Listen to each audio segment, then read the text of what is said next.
So now Vitaly is entering as he is being presented to the media and to take into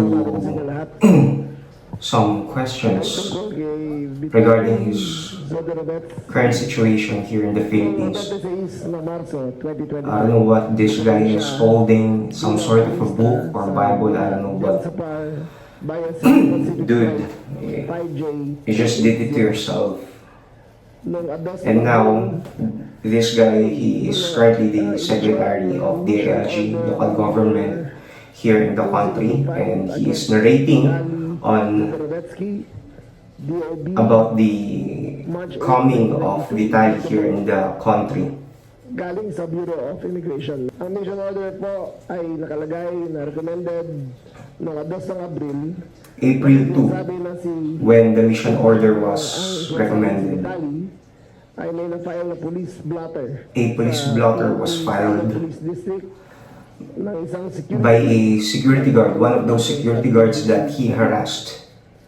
sa parehong araw ng alas 4:30 See that face? That face ang bureau po ay nakapag-coordinate sa of a real douche. para kunin si Vitaly in custody. Pagdating ng CIDG main office, kasama si Vitaly, dinala siya. He was brought immediately into the Bureau of Immigration for the capturing of the mugshot. Pagkatapos nun, yung mga BI agents ay Then he was escorted pumunta sa Bureau of Immigration ward. heading to the ward for the temporary safekeeping, Habang ando doon, and inquest proceedings was done. against him. Noong 3 ng Abril, And on April 3, Legal Division the immigration conduct na inquest proceeded with the inquest. Habang inquest, si Vitaly kasama ang kanyang abogado ay umamin sa acts of Acts of harassment and disruptive and safety.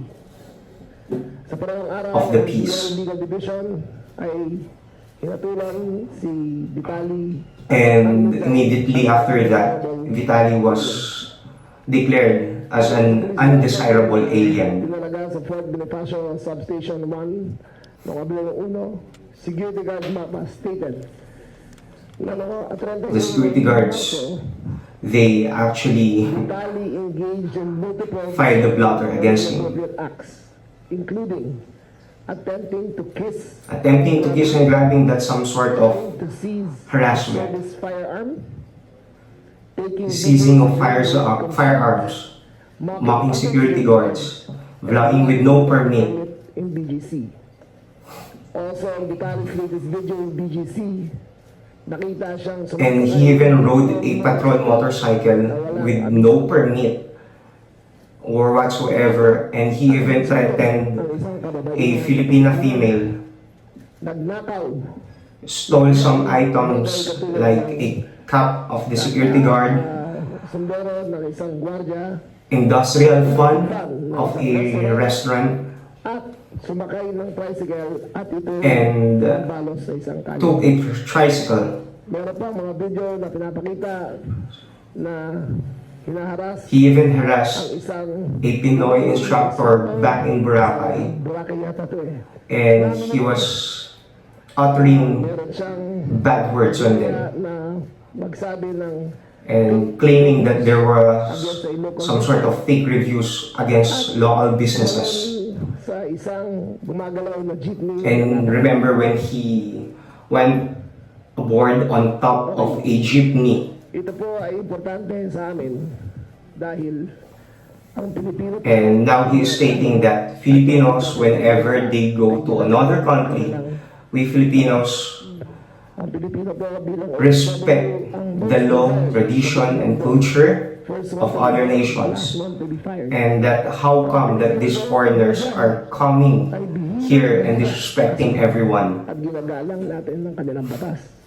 especially the white ones, these Americans So, na Amerikano na hinahamon that are mocking the Filipinos, the culture, tradition, the laws, mga batas. being totally bad. At isang video na pinapakita ko ano I don't get why these white people coming to another country, disrespecting people, disrespecting people of colors, disrespecting traditions and cultures and laws of other Remind you nations. that we can have questions. Why are later, these Secretary, from white any people of being those like that this? We would be tackling today. I'm not saying everyone, but a lot, most of them. With camera or without camera, on video, on stream, or behind those cameras, those streams, they are being utterly disrespectful and racist to other countries and nations. These white people. Bago tayo magpatuloy, isasabi ko rin na yung 5 acts na chinarcha ay ipapile sa... So the acts that were filed against him will be filed in Taguig, and he will be under the custody of Bureau of Immigration as an undesirable alien. Ngayon, mag-uusap pa ang Bureau of Immigration at CIDG ukol sa proseso nito. Pero sa akin paningin, at ito'y akin lamang, hindi ito... Si Arno White keeps on doing random stuff, Doon muna siya mananatili sa Bureau of Immigration Detention Facility. being a real nuisance. Para siya ay naghihintay ng public. And he will not be deported. He will not be deported. He will be facing the consequences of his acts. Tapos na po ang mga... And this shall serve as a warning to all those foreigners coming to the country that we are serious in implementing the laws. Okay. That if you come here in the country, disrespect anyone, disrespect people, the law, the culture, you'll be facing consequences. So shout out to all those, especially the white ones who are being really racist of people of colors. Kinuha niya ang motor. You shall not do that in this country. Hindi naman ginawa niya dito. And I think it's about time that these people stop being racist and stop being disrespectful. Ang pag-arresto sa kanya. Because I don't know why. Maybe because they're thinking that they have this so-called white pass, that they can do whatever they want, whatever they wish to. They can disrespect everyone just because they're white.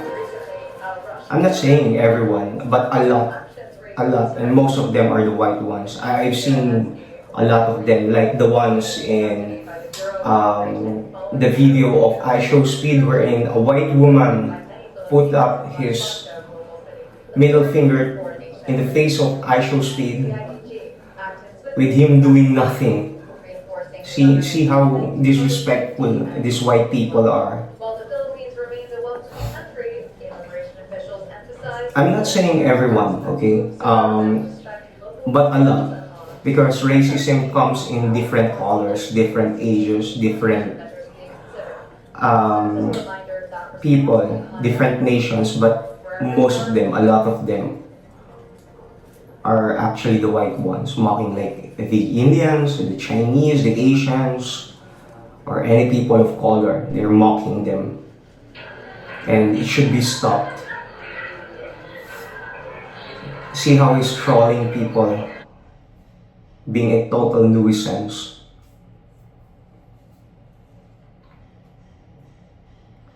See? Thinking that he's actually funny with what he's doing. Dude, if it was some guy that have done that, some other guy, he could have been in real trouble right there on the spot. Was that even funny?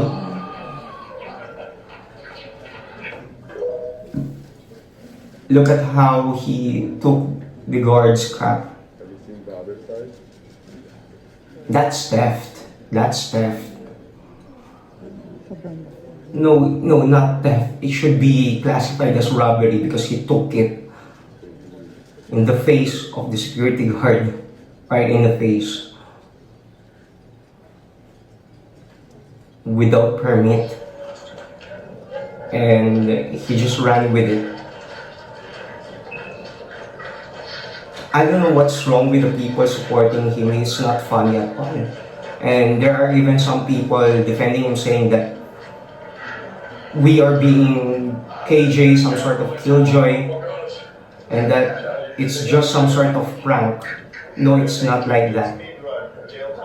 Ilan sa mga ehemplo na And now he's saying that ginagawa ni Vitali. Vitali is an actual example of a total douchebag. Ay fake news na ito. Come and ask you liberals, fuck. Go get your vaccine. See, uttering disrespectful words Try to be nicer. to a lot of people. I'm gonna fuck you wrong if you keep on doing it. I wanna give you money. No, okay. Okay, because you gotta come and ask you liberals. See, he's even smiling, smirking Try to give you money. But about his videos. try to be nicer. You. Look at that face. Total D-bag.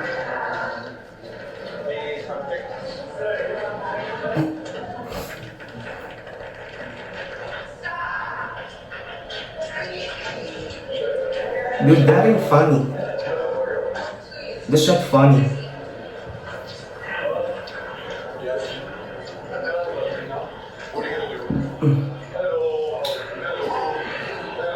Just for a fact, in BGC, it is actually prohibited to do vlogs.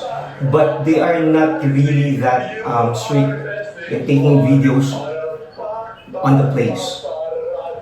But he just did the absolute worst. Wherein the guards have actually hated him. Look at how he approached this woman. See? That face. Gusto rin din mga isa na wala pong pang-aapi na gagawin sa kanya. And now they're saying that he'll be placed in a regular facility Bureau of Immigration. and he will be given due process. Pag-charge sa kanya. At kung Whatever the regular inmates will be eating, it will be same for him. no The treatment will be same lahat ng kanyang kaso and no special treatment shall be given to him.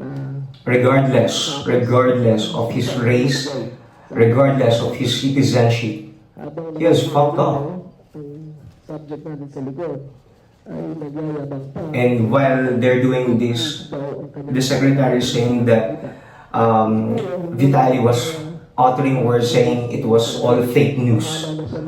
How can it be a fake news if you yourself have taken a video of yourself doing all sorts of stupid acts? May due process. At sino ka man? Sino ka man? Nandito ka bilang bisita. So he's saying now that it doesn't matter who you are, where you came from, whatever you are. If you come here in the Philippines, you should respect people, the law, the land, the culture. Practitioners here that only 2 questions each so that we can get... And now they're giving chance for the media to ask certain questions, some questions.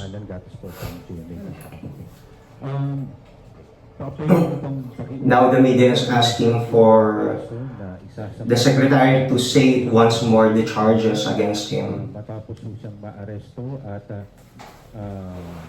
mamaya na lang po pala. Marami siyang, basahin ko yung stop report ha.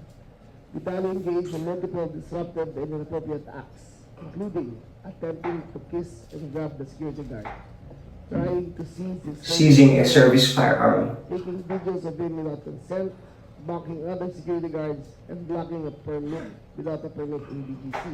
So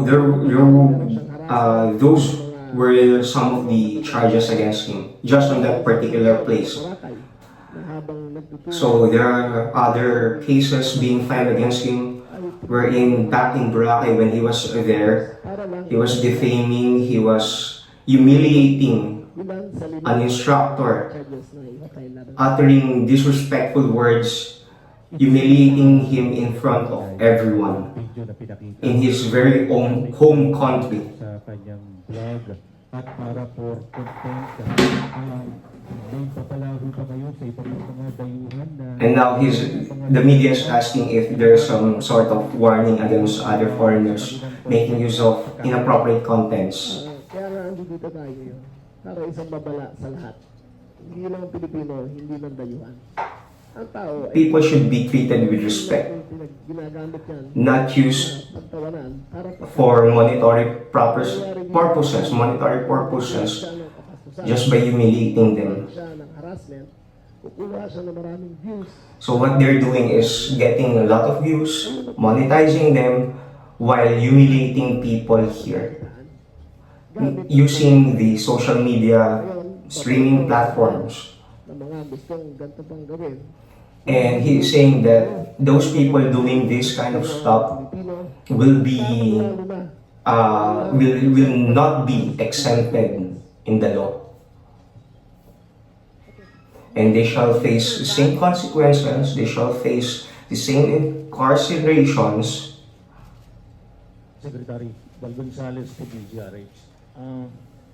Paano ho yung magiging And now it is being asked on what the process of deportation will be. ginagawa lamang ho previously, not on the same case, pero pagka meron ho mga dayuhan na undesirable, ang ginagawa lang ho, pinalalabas na ho siya ng bansa. Meron pa nga yatang iba, ang gobyerno na ho yung nagbibigay pa ng pamasahe para sa proseso ng deportation niya. By this time, Yeah, they're asking about how the process of deportation will may be. kaso siya rito, tatapusin po lahat yun. Follow-up question, how long will this take po? hindi ko malalaman yan. Pero tatapusin. So the cases will be Ng constitution ng completed first. Before his deportation, he needs to serve his sentences first. matapos na. Parang So it shall serve as a warning, as an example to everyone, laban sa mga to those foreigners coming here doing stupid acts, tao na kapag regardless kailangan pagbayaran ang ginagawa. of if it is for vlog Siguraduhin ko na or not for a vlog, they will be serving hanggang walang verdict laban sa those consequences and shall not be deported. people have to take responsibility for the content they create. It is not a Yes. license to shame or to hurt or to Exactly. discourage anyone. A vlog on social media ay may kakibat So one should be responsible in doing vlogs sa kanilang pag- and streaming. So, So this shall serve as a warning to those who are thinking that they could monetize their stupidity. Before we This get will be our next a warning. question, may I just remind Mr. Vitali to respect And now he is being called out, Vital is being called and out not say anything or for being disrespectful of the man. Thank you so much. So may we call on Mr. Rambo from BBS. See that, guys? Rambo Labay, sir. White people being total Pero nuisance. habang kayo'y nagsasalita kanina pa, itong tuloy nito, iba yung ugali. And now the media is asking if they have done some sort of background check Diferensya sa pag-iisip. with Vitali. Meron ba itong pinaaniban, may binabanggit siya kanina, Secretary, paparazzi. Meron ba siyang ginagayahan o ano bang And asking if there was some sort of motive. yung ugali, pagkakaugali, Secretary? Ito nyo na lang habang sila And the secretary saying that he was being siguro nasabi ko um, sa isip niya.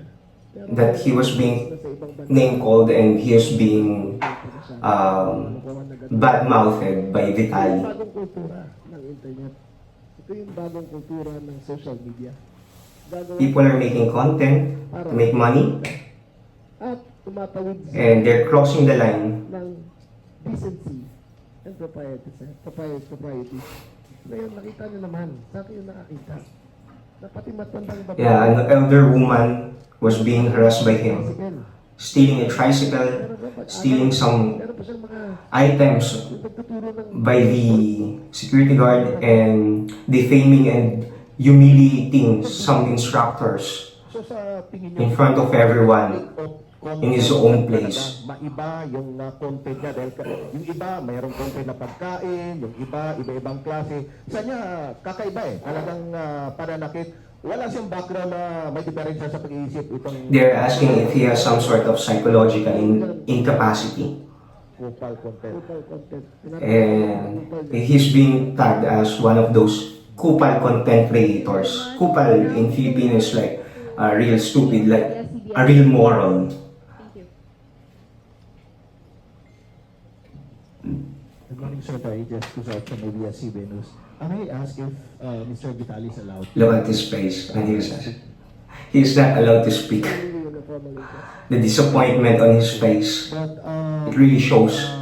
doon po sa video niya, hindi lang siya yung nandun, may mga kasama pa siya. You think the cameraman is a Filipino? So the entire crew will be searched, will be hunted down to face charges being an accomplice and for allowing such misconducts and crimes to be committed. Kasama dito sa charge. Dahil enabling siya eh. Na-commission. So they'll be So hanapin pa natin. categorized as accomplice of the crime. Gusto. And he will be suggesting to the lawmakers that heavier penalties should be passed as law against those who are coming to countries doing Expense of others.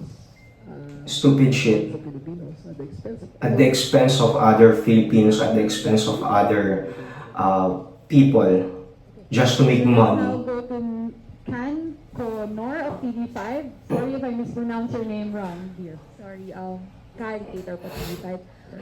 Doon po muna kay Vitali. Meron po ba siyang history na parang kumbaga... Now they're asking if he has done it on other countries and why is it being tolerated. Ulit-ulit or tinarget niya ba talaga yung Philippines?